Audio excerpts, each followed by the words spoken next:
সবকিছু মেনে ওই অনেক কিছু অ্যাক্সেস করে মিছিল অনেক কিছু বলতেছে। আমি তার নামে মানহানি মামলা করছি, তার কত প্রমাণ আছে কত সাক্ষী। আপনি ওই এমন একটা মেয়ে, আপনি সাংবাদিকরা আছেন না,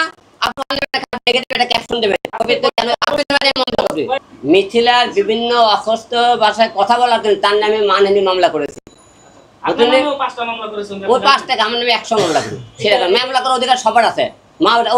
সাক্ষী প্রমাণ সে আমার নামে মানহানি মামলা কেন করছি, ওই যে সমস্ত কথাবার্তা বলছে মিডিয়াতে আপনি সবাই শুনেছেন আর কি। আবার যে লিটন মনে করেন যে কথাবার্তা বলে, সে লিটন 2 দিন আগে আমার অফিসে আমার পাউ সাহেবের সালাম করলে দেখছেন আপনারা ভিডিওতে মিডিয়াতে। আলম ছাড়া কিছু বোঝেনি, সে আলমকে সে এখন গালি দেয়। ওরে আমি ফোন দিই, সে ফোন ধরে না। আমি করি কেন তুই গালি দিলে, তুই আমার অফিসে আমার পাউ সাহেব ধরে বললে না। মিথিলের সঙ্গে এখন প্রশ্ন উত্তর পাবেন না, এক কথা বলে দিচ্ছি। সে মিথিল অকষ্ট বাবা কি কথাবার্তা মিডিয়াতে আপনাকে বলছে, আপনি সবাই জানেন। তার বিরুদ্ধে আমি মানহানি মামলা করছি, এক কথা শেষ। এর বিরুদ্ধে ওই বিষয়ে আপনি কথা বলবেন। আমি তো উত্তর আপনি বলেই দিছে, মিথিলার অকষ্ট যে সমস্ত ভাষা বলতে তার বিরুদ্ধে তার নামে মানহানি মামলা করছি, এক কথা শেষ। উনি যে মামলাগুলো আপনার নামে করেছে, আপনি কি মনে হয় প্রমাণ দিতে পারবে? প্রমাণ দিলে আদালতে কথা হবে, না দিলে নাই। উনি তো কথা সত্যি কথা বলে, সব তো আপনারা জানেনি।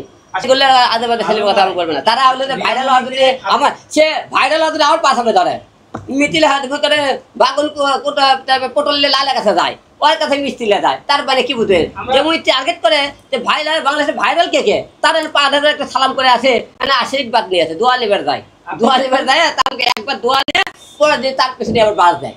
যে আমার পরিবারের 2টা বাবা ছিল, আমার 2টা বাবা 2টা মা, 2টা বাবাই তো মারা গেছে। মারা যাওয়ার পরে আমার 3টে সন্তান, কিন্তু আর মনে করেন 2 মাকে দেখার মতো বর্তমানে কেউ নাই। যেহেতু মিডিয়া আমাকে বগুড়া থেকে ঢাকা আসতে 3-4 ঘন্টা সময় লাগে, আমি পরিবারকে দেখার মনে এত দূর তো অনেক নাচ গান করলাম, পরিবারের দিকে একটু সময় দিই।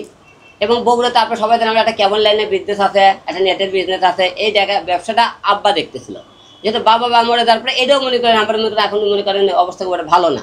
তাহলে আমি কোন দিকে যাবো? একদিকে আমার পরিবার, একদিকে আমার মা বাবা ছেলে মেয়ে, একদিকে আমার ব্যবসা, আবার একদিকে আমি মিডিয়াতে আপনাদের ভালোবাসা একটা মানুষ সব। সেদিকে মনে করলাম যে বগুড়া দিকে বাড়ানোর পাশে সময় দিই, ঢাকা দিকে একটু কমে দিই। ঢাকার দিকেও সময় তো আসতেই পারতেছি আমি অফিসে আমার। রিয়ামণিকে লাশ যে একসাথে হয়েছেন এবং আপনি নাকি তাকে মেরে চোখের নিচে কালি করে দিয়েছেন, এটা কতটুকু সত্যি? আপনি মেরেছেন নাকি? আমি তো তাকে মারতাম, তাহলে তো মিডিয়ার সামনে সে আসে বলতো।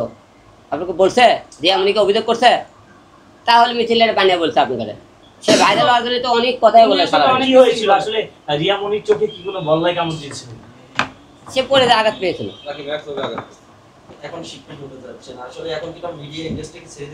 না না, মিডিয়া থাকবে, মিডিয়া আমাকে বগুড়াতে আমি যে 2 প্লেট বাড়ি করছে পুরোটা আমি শুটিং এ হাউস করবো ওটা। এবং মনে করেন ঢাকাতে অফিস থাকবে আর কি। হয়তো মনে করেন 20 দিন হয়তো মনে করেন বগুড়া থাকবো, 10 দিন হয়তো ঢাকা থাকবে। বগুড়া থাকে তো ঢাকা আসতে 4 ঘন্টা সময় লাগে।